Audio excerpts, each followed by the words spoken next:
October the 6th, 1941. 23 kilometers southwest of Smolensk, Russia. The morning fog hung thick over the birch forests as Oberst Heinrich Eberbach, commanding the 35th Panzer Regiment of the 4th Panzer Division, studied the road ahead through his binoculars. The 42-year-old veteran of Poland and France felt confident. His regiment had swept across hundreds of kilometers of Soviet territory in just 4 months, destroying everything the Red Army threw at them. The Russians were beaten. Everyone knew it. Moscow would fall within weeks. Then, through the swirling mist, shapes began to emerge. Tanks. But not the pitiful T-26 and BT-7s his panzers had been crushing since June. These were different. Larger. Moving with unusual speed across terrain that should have been impassable. Eberbach grabbed his radio handset. Unknown enemy armour, estimate 20 vehicles, approaching from northeast. All units prepare to engage. What happened in the next 90 minutes would shatter every assumption the German High Command held about Soviet armour capabilities. Within 3 hours, Eberbach's regiment would be in full retreat, leaving behind 43 destroyed panzers and the shattered certainty that German armour superiority was anything but guaranteed. The tank emerging from that October fog was the T-34 model 1941, and its appearance marked the moment when the German military realised they had fundamentally misunderstood their enemy. This is the story of how a single weapon system changed the calculus of the Eastern Front, how German tankers went from supreme confidence to existential dread, and how the Soviets built a machine that would roll all the way to Berlin. The T-34's origins lay in the harsh lessons of the Spanish Civil War and the disastrous Winter War against Finland. Soviet tank designer Mikhail Koshkin understood what many of his contemporaries did not, that future wars would be decided not by small numbers of heavy breakthrough tanks, but by mass production of vehicles that combined firepower, protection, and mobility in revolutionary proportions. In 1937, Koshkin began work at the Kharkov locomotive factory on what would become the A-32, the direct predecessor to the T-34. Soviet military doctrine of the period emphasized the deep operation, massive armoured thrusts that would penetrate enemy lines and drive into the operational rear, destroying command structures and supply lines. This required tanks that could travel hundreds of kilometres without mechanical failure, fight effectively against anti-tank weapons, and be produced in numbers that would overwhelm any opponent. The design Koshkin created was radical. Sloped armour that would deflect rather than absorb incoming rounds. A powerful diesel engine that was safer and more fuel efficient than gasoline. Wide tracks that distributed weight and allowed movement across mud, snow and sand that would bog down conventional tanks. And a 76.2mm main gun that could destroy any tank then in service.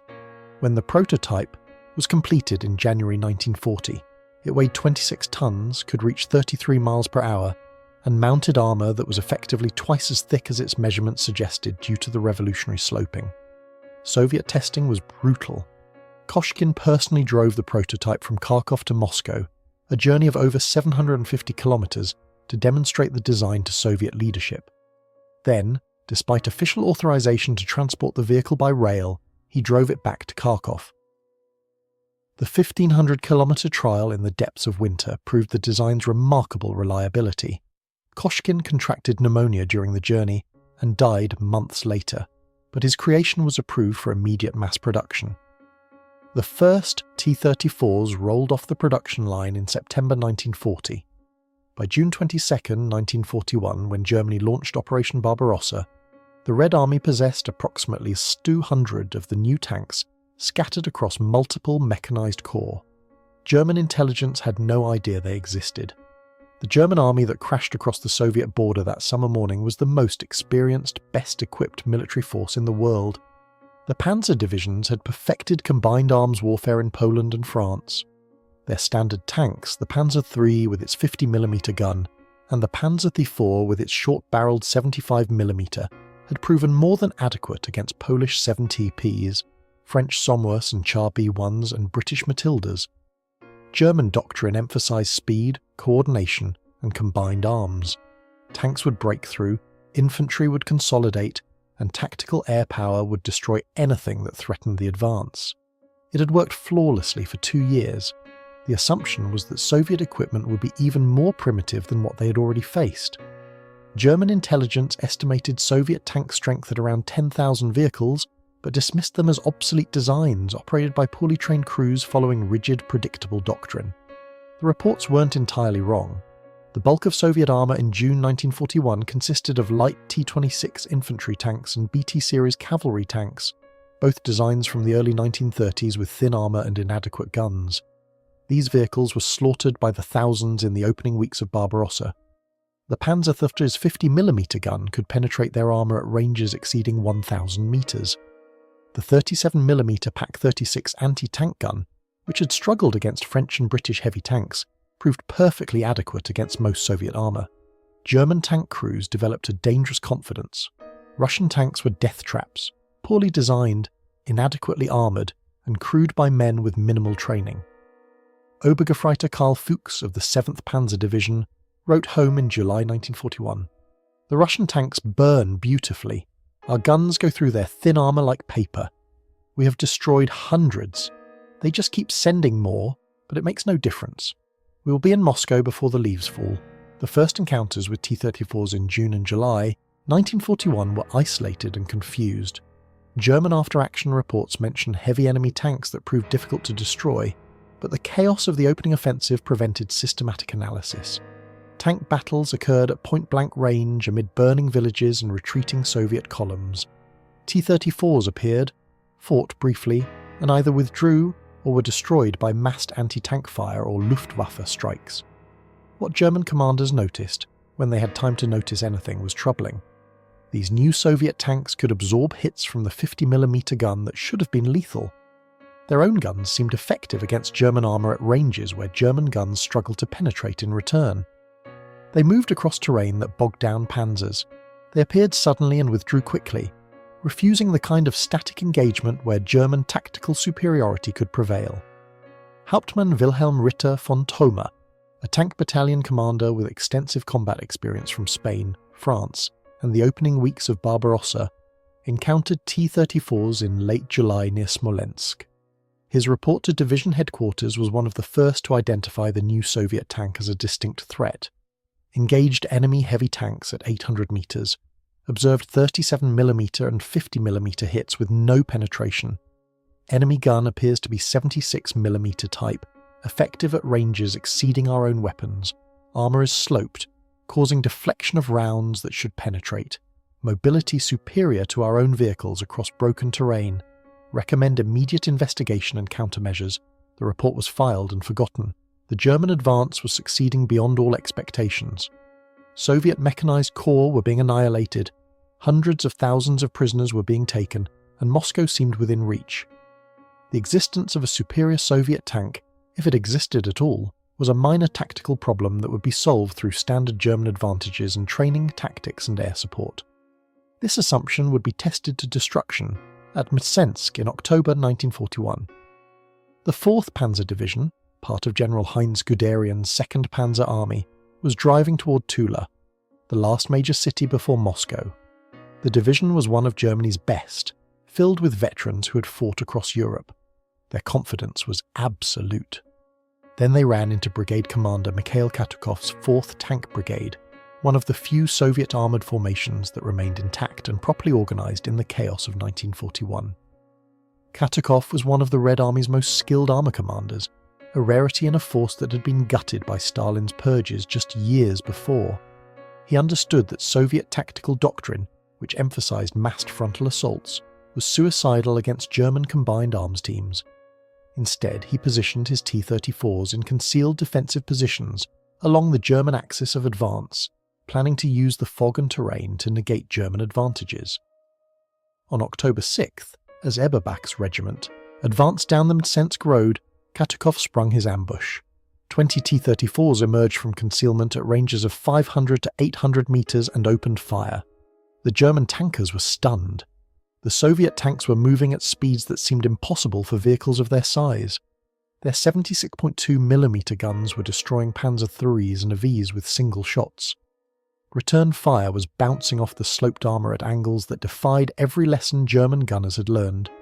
Lieutenant Gustav Schrodeck, commanding a platoon of Panzer IIIs, watched his entire unit destroyed in less than 5 minutes. His personal account, written in a field hospital days later, captured the shock. They came out of the fog like ghosts. Enormous tanks moving faster than our own. We opened fire at 700 meters. Good hits. We saw the shells strike. They bounced off, just ricocheted away like stones off water. Then they fired. Schneider's tank exploded, just gone. One shot. Then Bergmann, then Müller. I was screaming into the radio telling everyone to fall back, but there was nowhere to go. One of them came straight at my position. I fired 4 rounds. Everyone hit. Everyone bounced off. Then he fired. I remember light, heat and screaming. That's all. The battle lasted through the day as Katukov's T-34s used their mobility to strike from unexpected directions, destroy German tanks and withdraw before artillery or airstrikes could be called in. When darkness finally ended the engagement, Eberbach's regiment had lost 43 panzers destroyed or damaged beyond field repair. Katukov's brigade lost 6 T-34s, 5 to close-range flank shots and 1 to a lucky hit from an 88mm flak gun that had been pressed into the anti-tank role. The exchange ratio was unlike anything the panzer divisions had experienced. Guderian himself visited the battlefield the next morning. The normally confident panzer leader was visibly shaken. He immediately ordered his staff to compile a detailed report on the new Soviet tank. The resulting document, sent to Army Group Center headquarters and forwarded to Berlin, was apocalyptic in tone. On this day, the superiority of Russian 26-ton tank over our Panzer III and a IV was clearly demonstrated. The Russian tanks are faster, more heavily armoured, and have a gun that is effective at ranges where our weapons are useless. Our 50mm gun can only penetrate the T-34 at very close range, and only with flank or rear shots. The 37mm is completely ineffective. The 75mm on the Panzer IV can destroy them, but only with high explosive rounds at close range, an extremely dangerous proposition. The armour is sloped in such a way that even perfect hits often ricochet harmlessly. The T-34 can cross terrain that stops our tanks cold. We observed them moving across mud that had our vehicles completely bogged. Their wide tracks give them ground pressure significantly lower than our own designs. Most disturbing is their operational range and mechanical reliability. Interrogated prisoners report that these tanks can travel 250 to 300 kilometers without refueling or maintenance.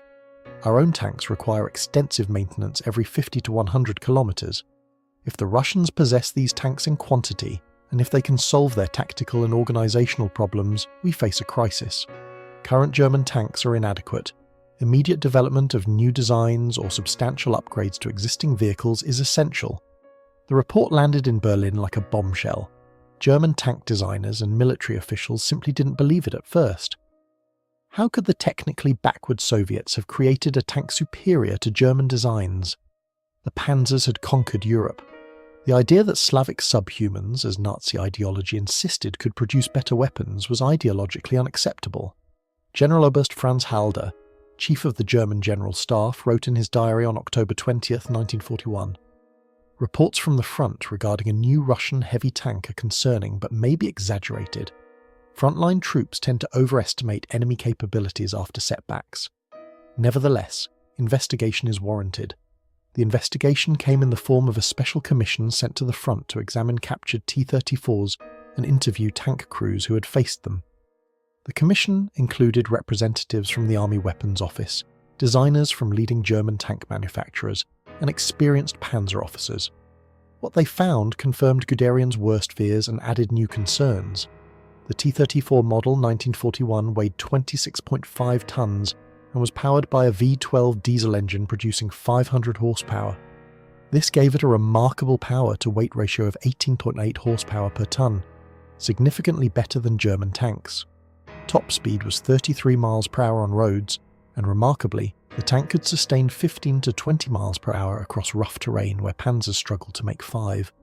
The armour was 45mm thick on the front hull and turret, but sloped at 60 degrees from vertical. This meant that incoming rounds had to penetrate an effective thickness of 90mm. For comparison, the Panzer II's frontal armour was 50mm but vertical, meaning 50mm of actual protection. The T-34's armour was nearly twice as effective despite being nominally thinner. The 76.2mm F-34 main gun could penetrate 70mm of vertical armour at 1,000 metres. This meant it could destroy any German tank in service from ranges where German guns could not penetrate in return. The gun could fire armour-piercing, high-explosive and shrapnel rounds, giving it excellent versatility. The tracks were 500mm wide, 19.7 inches, compared to 400mm on the Panzer III. This created ground pressure of only 0.62 kilograms per square centimetre, about half that of German medium tanks. The T-34 could cross mud, snow, sand and swamps that completely immobilised Panzers. The Christie suspension system, inherited from American designer J. Walter Christie, gave the tank remarkable cross-country speed and crew comfort. The large road wheels and long suspension travel allowed the T-34 to maintain speed over terrain that forced German tanks to slow to a crawl. The diesel engine was less flammable than gasoline and more fuel efficient. The V2 engine could run on diesel, kerosene or in emergencies, heating oil or even crude oil. Fuel capacity was 460 litres internally, plus provision for 3 external drums adding another 135 litres. Operational range exceeded 300 kilometres, about 185 miles without refuelling. German tanks typically needed refuelling every 60 to 90 miles. The German Commission's report, completed in November 1941, was both admiring and terrified. The T-34 is the finest tank in current service with any army. It combines adequate firepower, excellent armour protection, through innovative sloping, superior mobility, and operational range that exceeds our designs by a factor of 2 or more. The individual components are often crude by German standards. The engine is unsophisticated, the transmission is primitive, the turret traverse is manual and slow, the optics are poor, the crew ergonomics are terrible. 2 men must operate the turret, loading and firing the gun while the commander attempts to acquire targets and direct the tank. Vision devices are minimal. Radio equipment is often absent in all but command tanks, yet despite these deficiencies, the overall design is brilliant. The Soviets have created a tank that does not need to be sophisticated, because its fundamental characteristics, firepower, protection and mobility, are so superior that tactical and technical deficiencies become secondary. A poorly trained crew in a T-34 is more dangerous than a well-trained crew in a Panzer III. The report recommended immediate development of new German tanks incorporating the lessons of the T-34, specifically sloped armour and a gun capable of defeating 90mm of effective armour at combat ranges. In the meantime, it suggested tactical countermeasures, use of 88mm flak guns in the anti-tank role, close coordination with infantry and engineers to negate Soviet mobility advantages, and attacks on the T-34's weaknesses, specifically its poor crew ergonomics and lack of situational awareness. But weapons development takes time, and the war would not wait. Through the winter of 1941 and 1942, German tank crews developed desperate tactics to survive against T-34s.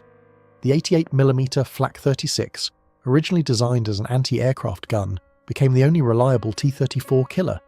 Its high-velocity armour-piercing round could penetrate the T-34's frontal armour out to 2,000 metres. Every Panzer division began keeping 88s as close to the front as possible, ready to be deployed at a moment's notice. The 88's effectiveness came at a cost. The gun was massive, required a crew of 10, and took precious time to deploy. T-34s learned to identify and prioritise 88 positions, often destroying them before they could fire. Close-range ambushes became standard German doctrine. Since the 50mm gun could only penetrate T-34 armour at ranges under 500 metres, and only from the side or rear, German tanks would hide in concealment and wait for T-34s to pass, then fire into their more vulnerable sides or engine compartments. Pak 40 75mm anti-tank guns were rushed into production and deployment. These guns could penetrate T-34 frontal armour at ranges up to 1,000 metres, but they were heavy, difficult to conceal, and available in limited numbers through 1942. Combat engineers began extensive use of mines and improvised explosives. Telemines, magnetic charges, and satchel charges could disable or destroy T-34s if infantry could get close enough. The problem was getting close enough against a tank that could machine gun infantry at range and simply drive away from threats. German infantry learned to fear the sound of T-34 engines. Unlike the high-pitched whine of Panzer gasoline engines, The diesel V12 produced a distinctive deep rumble that carried for kilometers. Soldiers developed the ability to identify T-34s by sound alone, giving them precious seconds to seek cover. Gefreiter Hans Becker, a Panzer Grenadier with the Großdeutschland division, recalled the psychological impact. You would hear that sound and your stomach would drop. Everyone knew what it meant. The 88s might not be in position, your own tanks might be kilometers away, and these Soviet monsters would come rolling out of the tree line, machine guns firing, that big gun swiveling. You felt naked. Our anti-tank rifles were useless. Panzerfaust didn't exist yet. Magnetic mines required you to run up to a moving tank while it was shooting at you. Men did it. Crazy brave men, but most died trying. I saw a T-34 run over a machine gun position once. The tank didn't even slow down, just crushed them into the mud and kept going. The tracks were so wide they didn't even leave recognizable bodies. After that, when you heard that diesel rumble, you ran. Not walked, ran. The Winter War of 1941 to 1942 demonstrated another T-34 advantage. While German armour was immobilized by cold mechanical failures and lack of winterized equipment, T-34s operated effectively in temperatures that stopped panzers cold. The diesel engines, already difficult to start in extreme cold, could be kept warm with small fires under the hull. The wide tracks prevented the tank from sinking in snow. Soviet crews, equipped for winter warfare, maintained operational effectiveness while German tankers froze. During the Soviet counter-offensive that winter, T-34s spearheaded attacks that drove the Wehrmacht back from Moscow's gates. German units reported T-34s appearing suddenly from snowstorms, destroying supply columns and rear area installations, then disappearing before air support or heavy weapons could respond. Major General Friedrich von Mellenthin, operations officer of ex-Jans-SS Panzer Corps, wrote in his memoirs, "The winter of war 1941 to 1942 was when we truly understood what we faced.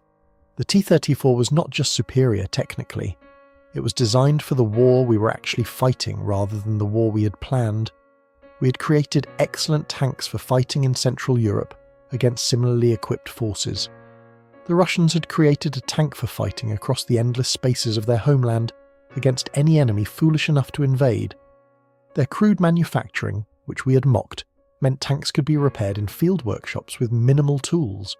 Our sophisticated equipment required factory-level facilities to fix when damaged. Their wide tracks and simple design meant conscript crews with minimal training could operate them effectively. Our complex systems required skilled operators who were increasingly difficult to replace. Most humbling was discovering that the T-34 was designed for mass production from the beginning. While we crafted each panzer like a watch, they stamped out T-34s like artillery shells. By early 1942, the production disparity was becoming clear. German factories produced approximately 1,500 Panzer IIIs and IVs in the first quarter of 1942. Soviet factories, many of them hastily relocated east of the Urals to escape the German advance, produced over 3,000 T-34s in the same period. The Soviets were replacing losses faster than Germany could inflict them. The T-34's design enabled this mass production. The hull was made of large rolled armour plates welded together, requiring relatively little machining. The turret was cast as a single piece, faster and cheaper than the elaborate face-hardened plates used on German tanks. The suspension used large road wheels with rubber rims, simpler and more durable than German interleaved wheel systems. The engine, transmission, and final drives were designed as easily removable modules. A trained crew could replace an entire engine in the field in under 12 hours. German tanks required specialized equipment and often days of work for similar repairs. Component standardization meant that parts from different T-34s were largely interchangeable. German tanks were hand-fitted, with parts often requiring custom machining to fit properly. Soviet manufacturing philosophy, born of necessity and pragmatism, had created a tank that could be produced by semi-skilled workers, many of them women and teenagers, in factories that had been farms and forests just months before. The famous Tank Ograd tractor factory in Stalingrad was producing 250 T-34s per month by early 1942, while simultaneously serving as a fortress during the battle for the city. Workers would complete tanks on the factory floor, drive them directly into combat a few hundred meters away, and return to build more if they survived. German intelligence was slow to grasp the scale of Soviet production. Reports of thousands of T-34s were dismissed as exaggerations. Surely the primitive Soviet economy, ravaged by German conquest of its industrial heartland, could not sustain such production. But the Soviets had accomplished one of the greatest industrial evacuations in history. Between July and November 1941, over 500 industrial enterprises were dismantled and moved east, including the Kharkov locomotive factory where the T-34 was born. These factories were reassembled in the Urals and Siberia, often operating in the open air before buildings could be constructed. Workers laboured in temperatures that would have shut down Western factories. Production continued through the winter of 1941 to 1942 as German forces stalled before Moscow. By spring 1942, Soviet tank production was exceeding pre-war levels. The T-34 was being manufactured at an astounding rate, prioritised above almost everything else. Food, consumer goods, even housing were sacrificed to the production of tanks. The results were staggering. In 1942, Soviet factories produced approximately 12,500 T-34s. Germany produced roughly 6,000 tanks of all types in the same year. The numerical disparity was becoming insurmountable, but numbers alone don't tell the full story. The T-34's combat effectiveness was evolving as Soviet tactical doctrine improved. The disasters of 1941, where superior T-34s were squandered in piecemeal attacks and encirclements, gave way to more sophisticated employment. General Pavel Rotmistrov, who would command the 5th Guards Tank Army at Kursk, was one of the architects of improved Soviet armour tactics. He understood that the T-34's advantages in mobility and firepower could only be fully exploited through combined arms operations similar to German doctrine. By mid-1942, Soviet tank brigades were operating with integral infantry, artillery and engineer support. T-34s would advance behind rolling artillery barrages, break through German defensive positions, and exploit into the rear area. Infantry and trucks or riding on the tanks themselves would consolidate gains. The Germans found themselves facing tactics eerily similar to their own blitzkrieg, but executed with greater numbers and vehicles that could absorb punishment that would destroy panzers. The Battle of Stalingrad saw relatively little tank combat due to the urban environment, but the surrounding steppe witnessed massive armoured clashes. Operation Uranus, the Soviet counter-offensive that encircled the German 6th Army, was spearheaded by T-34 equipped tank corps that smashed through Romanian and Italian positions and drove deep into the German rear. Hauptmann Hans Schäufler, commanding a company of Panzer IVs with the 22nd Panzer Division attempting to relieve Stalingrad, encountered the massed Soviet armour in December 1942. His account captured the shock of facing T-34s in quantity. They came at us in waves, not dozens, hundreds. Our intelligence said a regiment. This was an army. We destroyed the first line, maybe 20 tanks. Then another line appeared. We killed those, then more. Our ammunition was running low. We called for resupply. Before it arrived, they overran. The position. I saw one of my tanks hit a T-34 4 times at 600 metres. Good hits, centre mass. The T-34 kept coming, fired once, and my tank exploded. That's when I understood. They didn't need to be better than us tank for tank. They just needed to be good enough and have 10 times our numbers. They had both. The relief attempt failed. Stalingrad fell, and the German army began its long retreat. German industry and military planners were not idle. The shock of the T-34 spurred development of new tanks and anti-tank weapons. The Panzer IV, originally designed as an infantry support vehicle with a short-barreled 75mm gun, was upgunned with the long-barreled 75mm KWK-40. This weapon could penetrate T-34 frontal armour at ranges up to 1,000 metres, finally giving Germany a medium tank that could fight T-34s on equal terms, at least regarding firepower. But the improved Panzer IV was still not T-34's equal in mobility or armour protection. Its vertical armour remained vulnerable to the T-34's gun at combat ranges. Production numbers, while increasing, could not match Soviet output. More significantly, Germany began development of entirely new heavy tanks designed specifically to counter the T-34. The Panzer V Panther incorporated nearly every lesson learned from the T-34. Sloped armour, powerful 75mm long gun, wide tracks, improved suspension. The Panther, when it finally entered service in mid-1943, was arguably the finest medium tank of the war. But its development took time, its mechanical complexity led to reliability problems, and its cost and production requirements meant Germany could never build Panthers in numbers approaching T-34 production. The Panzer VI Tiger, with its 88mm gun and massive armour, could destroy T-34s at ranges exceeding 2,000 metres. But Tigers were expensive, mechanically complex, and produced in tiny numbers compared to T-34s. From 1942 to 1945, Germany produced 1,347 Tigers. In the same period, the Soviet Union produced over 50,000 T-34s. The mathematics of attrition were inescapable. Even if every Tiger destroyed 5 T-34s before being disabled, and many did, the numbers still favoured the Soviets. Meanwhile, the T-34 itself was evolving. The model 1943 introduced a new hexagonal turret with improved internal space and better armour distribution. More significantly, Soviet designers were working on an upgunned variant that would answer the Tiger threat. The T-34-85, mounting an 85mm gun in a 3-man turret, began production in early 1944. This variant could penetrate Tiger frontal armour at practical combat ranges, while maintaining the T-34's mobility and reliability advantages. The Battle of Kursk in July 1943 represented both the peak of German armoured power and the beginning of its end. The Wehrmacht assembled its largest armoured force for a double envelopment of Soviet forces in the Kursk salient.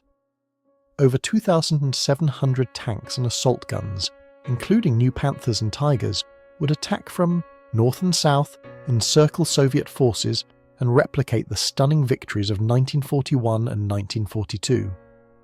The Soviets knew the attack was coming. Intelligence had provided extensive warning. The Red Army prepared defences in depth, minefields, anti-tank positions, and reserve formations positioned to counterattack. At the heart of these defences were T-34 brigades, positioned in concealed positions and prepared to execute the kind of mobile defence that Katukov had pioneered at Mtsensk nearly 2 years before. The southern pincer of the German attack, spearheaded by Tomy SS Panzer Corps with over 700 tanks, including significant numbers of Tigers and Panthers, advanced into a meat grinder. Mines channeled German armour into kill zones where T-34s engaged from prepared positions. The superior German optics and crew training allowed them to score kills at long range, but the mass of Soviet armour was overwhelming. For every T-34 destroyed, 2 more appeared. On July 12th, at Prokhorovka, the war's largest tank battle occurred. General Rotmistrov's 5th Guards Tank Army, with over 600 tanks, mostly T-34s, launched a massive counterattack against a 2 SS Panzer Corps. The battle devolved into a swirling close-range melee where German advantages in gunnery and armour were negated. T-34s deliberately closed to point-blank range where even their 76.2mm guns could penetrate German heavy armour.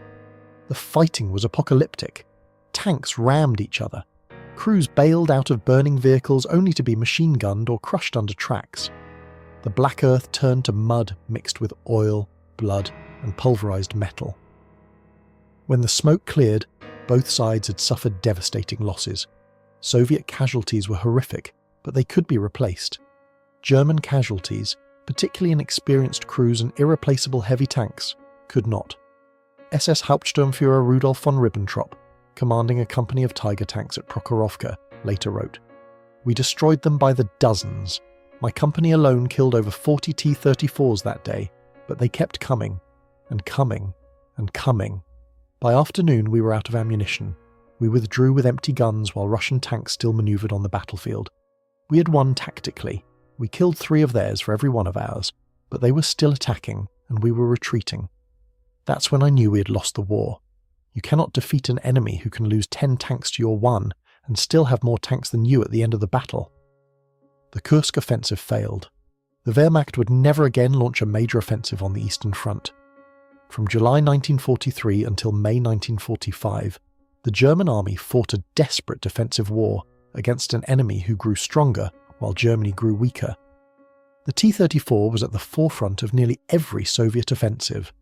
Operation Bagration in June 1944 saw Soviet tank armies, equipped with T-34-85s, smash through Army Group Center, destroying 28 German divisions and advancing 600 kilometers in 6 weeks. German, commanders reported T-34 formations appearing suddenly from multiple directions, bypassing strong points and driving deep into rear areas in perfect imitation of German blitzkrieg tactics from 1941. The difference was that Soviet logistics and coordination had improved dramatically, while German capabilities had deteriorated. General Feldmarschall Walter Model, commanding Army Group Center during Bagration, reported to Hitler that Soviet armor tactics had evolved beyond German capabilities to counter. The enemy employs mass, speed, and depth in combination that we can no longer match. T-34 formations advance faster than our intelligence can track them. They bypass resistance and drive for operational objectives, leaving strong points to be reduced by following infantry. Most concerning, their mechanical reliability has improved to the point where sustained advances of 100 km per day are routine. Our own tanks, even the technically superior Panther and Tiger, cannot maintain such operational tempo. Mechanical failures and fuel shortages limit our mobility. We are being outpaced by an opponent we considered technically inferior just 3 years ago. The late-war T-34-85 was a matured weapons system that had corrected most of the early model's deficiencies. The 3-man turret gave the commander time to command rather than load the gun. Improved optics and vision devices enhanced situational awareness. Better radios improved coordination. Manufacturing quality had increased as Soviet industry gained experience. Yet the basic design remained recognizable as Koshkin's 1940 creation. The fundamental characteristics that had shocked German tankers at Mtsensk, the sloped armour, powerful gun, wide tracks, and reliable diesel engine, remained unchanged because they needed no change. The design was right from the beginning. By 1945, the Red Army was fielding entire tank armies with thousands of T-34s, supported by heavy IS-2 breakthrough tanks, self-propelled artillery, and mechanized infantry. These formations executed operations of a scale and sophistication that dwarfed the German blitzkrieg that had initiated the Eastern Front conflict. The drive from Warsaw to Berlin saw Soviet tank armies advancing 600 kilometers in 3 months, crushing German resistance that had held Western allies at the Rhine for similar periods. T-34s were present at every major battle of this final offensive. At the Seelow Heights, the last major defensive position before Berlin, over 6,000 Soviet tanks, the majority T-34 variants, assaulted prepared German positions. The Germans had every advantage except numbers and mobility. They fought from prepared positions with interlocking fields of fire, abundant anti-tank guns, and even the latest Panzerfaust anti-tank rockets. None of it mattered. The sheer mass of Soviet armour, sustained by logistics that could deliver fuel, ammunition, and replacement vehicles faster than losses could accumulate, simply overwhelmed the defence. Lieutenant Werner Adamczyk, fighting with a Volkssturm unit equipped with Panzerfausts at Seelow Heights, described the assault. The earth shook. That's the only way to describe it. Hundreds, maybe thousands of tank engines revving simultaneously. Then they came, a wall of T-34s advancing side by side, treads churning mud, guns firing. We destroyed the ones we could reach. I personally fired 3 Panzerfausts, 3 hits, 2 T-34s burning. It made no difference.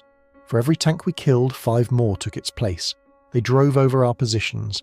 Men disappeared under those tracks, crushed into the earth. The few who survived the initial wave were killed by infantry following the tanks. By the end of the day, our position had ceased to exist. The T-34 rolled into Berlin in April 1945, symbolically destroying the regime that had dismissed Soviet technical capabilities 4 years earlier. The iconic photographs of T-34s in front of the Reichstag represented not just military victory, but vindication of Soviet industrial and design philosophy. The final production numbers tell a story of overwhelming material superiority. From 1940 to 1945, Soviet factories produced approximately 57,000 T-34s of all variants. Germany produced roughly 24,000 tanks of all types in the same period, including light tanks, medium tanks, and heavy tanks. The T-34 alone outnumbered entire German tank production by more than 2 to 1. When combined with other Soviet armour, the numerical disparity was catastrophic for Germany. But numbers alone don't capture the T-34's impact. The psychological effect on German troops was profound and lasting. Veterans of the Eastern Front, interviewed decades after the war, consistently ranked the T-34 as the weapon they feared most. More than Katyusha rockets, more than Soviet artillery, more than the endless waves of infantry. The T-34 represented everything that went wrong with German assumptions about the war. Oberst Hans-Ulrich Rudel, the most decorated Luftwaffe pilot and dedicated tank hunter, who claimed over 500 Soviet armoured vehicles destroyed, mostly with the Stuka dive bomber, wrote in his memoirs about the T-34's impact on German morale. The appearance of the T-34 in 1941 was a psychological shock from which the German army never fully recovered. We had been told the Soviets were subhuman, incapable of producing sophisticated weapons. Then we encountered a tank that was superior to anything we fielded. The cognitive dissonance was profound. If the Russians could build the T-34, what else were we wrong about? Every subsequent encounter reinforced the lesson. They had more tanks, better tanks in many respects, and could replace losses we could not. German soldiers learned to respect Soviet industrial capacity in a way that Nazi ideology had taught them was impossible. The T-34's crude internal ergonomics, poor vision devices, and unsophisticated manufacturing actually became advantages in the context of total war. Tanks were destroyed regularly.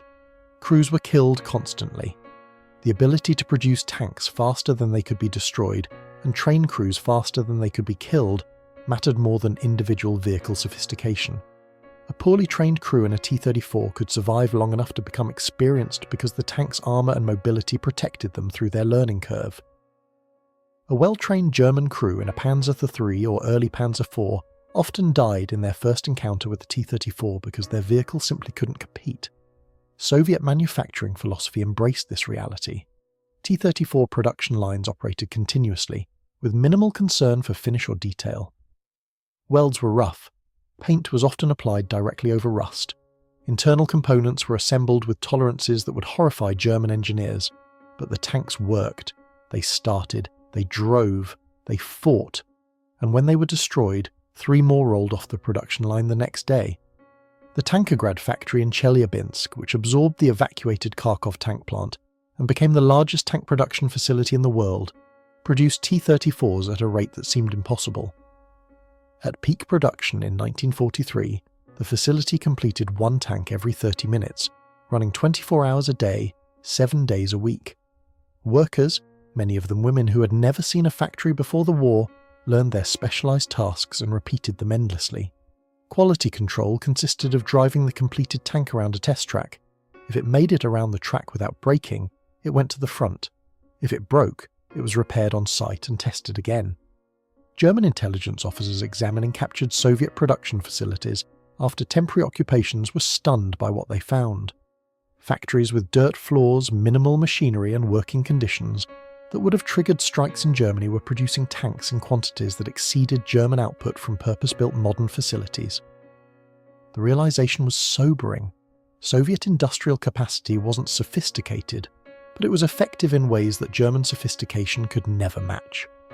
Major General Friedrich von Mellenthin later wrote in his analysis of the Eastern Front, "We Germans were prisoners of our own excellence. We built tanks the way we built everything, with precision and care and attention to detail. Every Panzer was a masterpiece of engineering. The problem was that masterpieces take time and resources to create. The Soviets built the T-34 the way they built everything during the war, quickly, roughly, and in overwhelming numbers. They understood something we did not, that in total war adequate weapons in quantity beat excellent weapons in scarcity." The evolution of German anti-tank capabilities throughout the war was essentially a race to counter the T-34. Every new anti-tank gun, every new tank, every tactical innovation was designed with the T-34 threat in mind. The 75mm PaK-40 anti-tank gun, introduced in late 1941, was specifically developed to penetrate T-34 armour. The long-barreled 75mm gun on the Panzer IV, the Panther tank, the Tiger tank, even the monstrous 88mm PaK-43 and 128mm guns on late-war tank destroyers were all responses to the problem the T-34 posed. But the Soviets were not static. As German capabilities improved, so did the T-34. The introduction of the T-34-85 in early 1944 with its 85mm gun meant that Soviet medium tanks could now threaten even Tiger and Panther frontal armour at combat ranges. The 3-man turret improved crew efficiency. Better optics and vision devices reduced the situational awareness gap. Improved manufacturing quality enhanced reliability. By 1945, late production T-34-85s were remarkably refined machines. The crude interior of 1941 had been improved with better layouts and crew amenities. The transmission, always the T-34's weakest link mechanically, had been strengthened. The tracks and suspension had been improved. The tank that had shocked the Germans in 1941 had evolved into a mature weapons system that would remain in frontline service for decades after the war.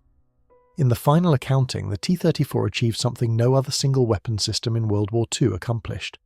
It fundamentally altered the strategic calculations of its primary opponent. German operations on the Eastern Front after late 1941 had to account for T-34 capabilities. Offensives were planned around the need to counter massed T-34 formations. Defensive positions were sited with T-34 mobility in mind. Resources were diverted to develop counters to the T-34 that might have been used elsewhere. The cost to Germany was immeasurable. Billions of marks spent developing new tanks and anti-tank weapons. Hundreds of thousands of man-hours spent training crews and tactics, specifically for fighting T-34s. Countless operations delayed, modified, or abandoned because of the T-34 threat. Most significantly, the psychological impact of knowing that the enemy possessed superior numbers of tanks that were, in many respects, superior to German equivalents undermined German confidence at every level. Generaloberst Heinz Guderian, the architect of German armoured warfare, wrote in his memoirs with undisguised bitterness about the T-34's impact. In November 1941, I reported to the Army High Command that we had encountered a Soviet tank superior to any German tank then in service. I requested immediate action to develop countermeasures. The response was disbelief, then denial, then bureaucratic delays. By the time we fielded adequate counters, the Soviets had evolved their design and produced tens of thousands of T-34s. The industrial and tactical initiative had permanently shifted. We never recovered it. The T-34 didn't win the war for the Soviet Union by itself. Soviet victory required the sacrifice of millions of soldiers, the mobilization of the entire economy, vast quantities of Western aid, and numerous other weapon systems. But the T-34 was the shield and sword of Soviet armoured warfare. It protected Soviet tank crews while they learned their trade. It destroyed German armour faster than it could be replaced. It enabled the deep operations that liberated Soviet territory and drove into the heart of Germany. Perhaps the ultimate testament to the T-34's effectiveness came from the Germans themselves. In 1943, after extensive evaluation of captured T-34s, German designers proposed simply copying the Soviet design and putting it into German production. The proposal was seriously considered at the highest levels. German industry could produce T-34s using captured plans and retooled factories. The tank's crude manufacturing would actually simplify German production challenges. The proposal was ultimately rejected on ideological grounds. Hitler and other Nazi leaders couldn't accept that German soldiers would fight in Slavic-designed tanks. The propaganda implications were unacceptable. German racial superiority was a cornerstone of Nazi ideology. Admitting that Soviets had designed a better tank would undermine the entire ideological foundation of the regime. So instead, Germany developed the Panzer, which incorporated T-34 lessons but added German sophistication and complexity. The Panzer was arguably a better tank than the T-34-85 in most measurable parameters.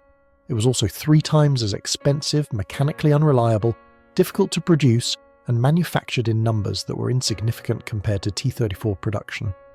Germany produced about 6,000 Panthers during the war. The Soviet Union produced over 22,000 T-34-85s in the same period, in addition to 35,000 earlier T-34 variants. Post-war analysis by Western military historians consistently ranks the T-34 among the most influential weapons of World War II, often cited as the single most important tank of the conflict. Its combination of firepower, protection, and mobility set the template for modern main battle tanks. The sloped armour principle, pioneered by the T-34, became universal in post-war tank design. The emphasis on mobility and reliability over maximum protection influenced every subsequent generation of armoured vehicles.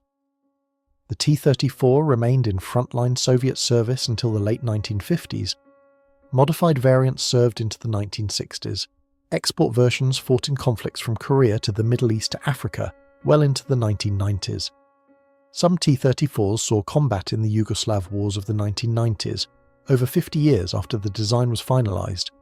No other World War II era tank can claim such longevity. For the Germans who faced it, the T-34 was a revelation that destroyed comfortable assumptions and forced painful reassessments.